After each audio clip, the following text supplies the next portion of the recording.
This classroom in the Center for Disability Services Langan School at Prospect Center in Queensbury is buzzing with excitement. Music and laughter fill the room, and there is one little boy in the center of it all. He is 7-year-old Josiah of Indian Lake. Josiah is a born leader, quite a comedian, and a whiz when it comes to any technology. But there is so much more to this little boy. It's his kind and loving heart. Jeff Martin, the school psychologist, is part of the team in the classroom who sees that tender side every day. He's a joyous guy.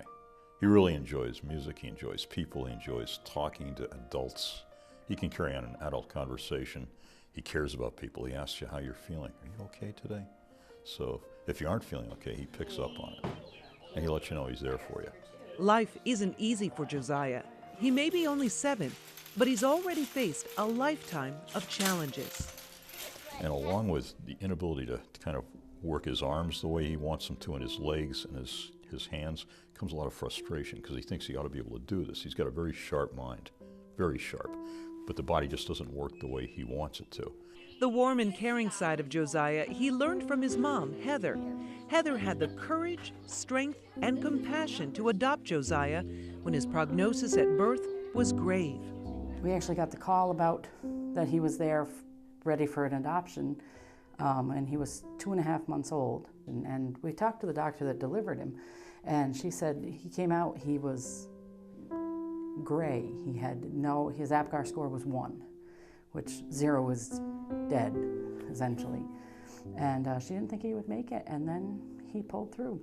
And he's had heart surgery, he's had brain surgery, he has chronic lung disease and bronchopulmonary dysplasia.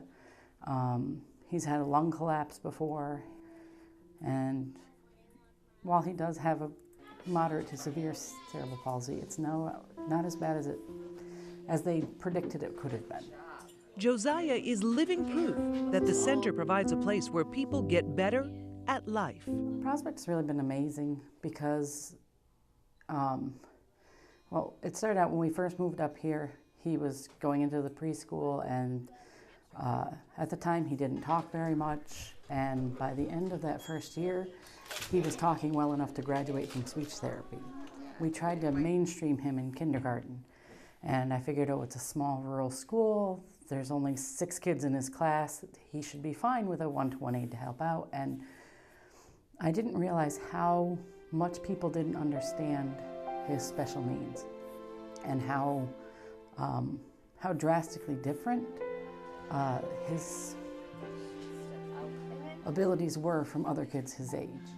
And I don't think he did either. And when he got there, and the other 5 kids in his class could do so much, and for him to get a crayon across the room would take half an hour without help.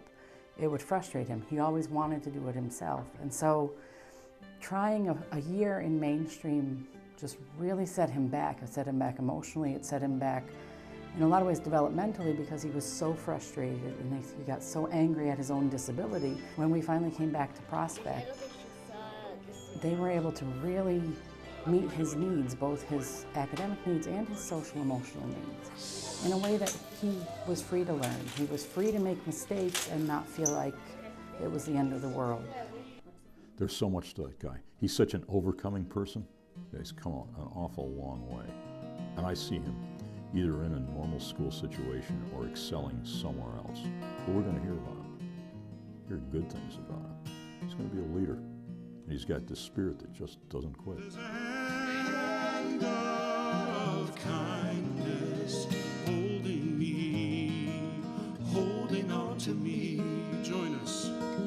There's a hand of